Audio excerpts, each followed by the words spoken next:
La saturation en oxygène est comprise entre 94 et 98% sur une personne normale et entre 89 et 94% chez un insuffisant respiratoire chronique.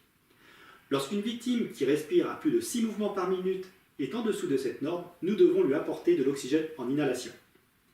Dans cette séquence, je vais vous montrer les différents dispositifs que l'on utilise plus fréquemment et comment on les met en œuvre.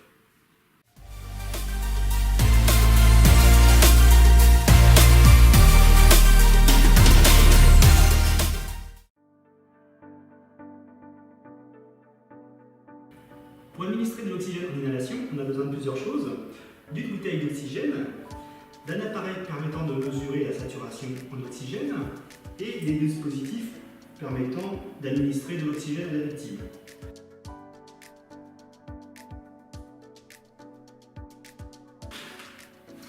Au niveau des dispositifs qui permettent d'administrer de l'oxygène aux victimes, nous avons le masque haute concentration.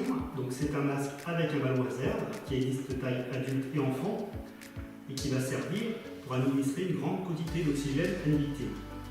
Donc pour utiliser la bouteille, on l'utilise comme on l'a vu tout à l'heure.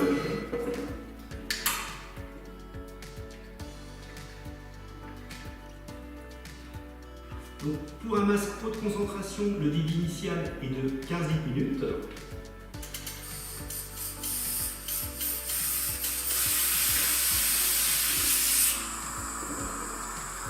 On vient appliquer un doigt ou deux à l'intérieur pour bloquer la valve afin de gonfler le ballon.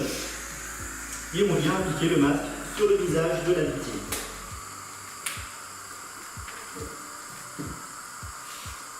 Ensuite, on va pouvoir prendre la saturation en oxygène et on va régler le débit de façon à ce que la plage soit située entre 94 et 98%. Donc on vient régler le débit entre 8 et 15 litres minutes. Avec ce genre de masque, on ne descendra jamais en dessous de 6 litres minutes.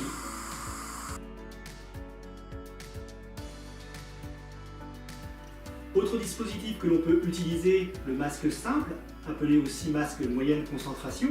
Donc il s'utilise comme le masque haute concentration, sauf que le débit initial est de 10 litres minutes.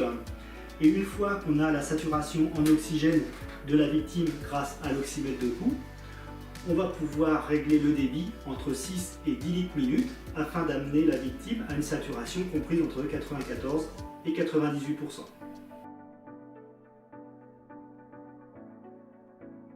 Pour appliquer le masque sur la victime, je viens poser la pointe du triangle sur la racine du nez. Le masque englobe le nez et la bouche. Je passe l'élastique derrière la tête, au-dessus des oreilles. Je viens pincer la languette métallique et serrer l'élastique de façon à ce que le masque soit bien appliqué autour de la bouche et du nez.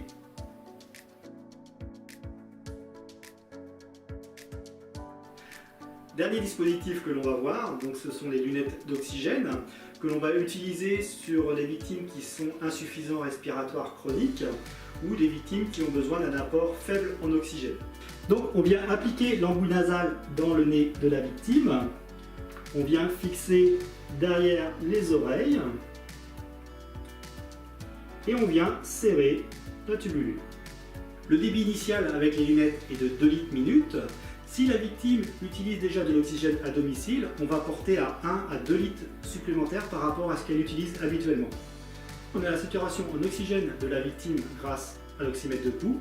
On va pouvoir régler le débit de 1 à 6 litres minutes pour arriver à la plage choisie. En ce qui concerne l'insufflateur manuel, on ne s'en servira jamais pour faire des inhalations. Terminons cette séquence en regardant ensemble les points clés de cette technique. Ouvrir la bouteille, relier le tuyau. Régler le débit initial. Remplir le ballon pour un masque haute concentration. Mettre les dispositifs en place. Ajuster le débit pour un masque haute concentration de 8 à 15 litres par minute, pour un masque simple de 6 à 10 litres par minute, pour des lunettes à oxygène de 1 à 6 litres minute.